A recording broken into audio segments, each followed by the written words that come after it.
ఏమ్మా కోపమా? లేదు, చాలా సంతోషం. లేట్ అయ్యిందనా?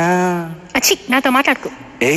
మా ఫ్రెండ్ చెల్లెల్ని కొందరేడిపించారు, వీడెళ్ళి వాళ్లతోటి గొడవ పెట్టుకొచ్చాడు. ఆ విలన్ గ్యాంగ్ వచ్చి మా వాణ్ణి కొట్టబోతే చేశాను పెద్ద ఫైట్, కాబట్టి ఇంత లేటు.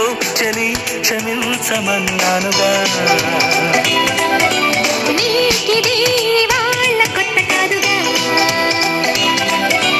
అయ్య బాబో ఎంత వేడి, ఏం చేస్తే చల్లారుతుందని.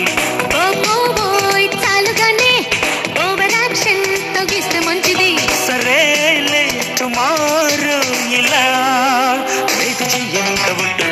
చలి క్షమించమన్నానుగా.